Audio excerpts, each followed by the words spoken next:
হাই friends, কেনেকুৱা আছে আপোনালোকে? মই যদি দেখা পাওঁ তাতে ধৰ্মৰ বিৰুদ্ধে কথাবিলাক কৈ থাকে মানুহবিলাকে।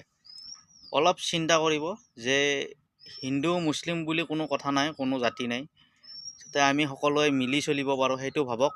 আৰু এই ৰাজনীতিবিলাক বাদ দি কিনে যাতে আমি আগুৱাই যাব পাৰোঁ সেইটো চিন্তা কৰক, নিজৰ নিজৰ কামত মন কৰক। এইবিলাক মুছলিম জাতি এনেকুৱা, হিন্দু জাতি এনেকুৱা চিষ্টেম কৰি লাভ নাই। কিয়নো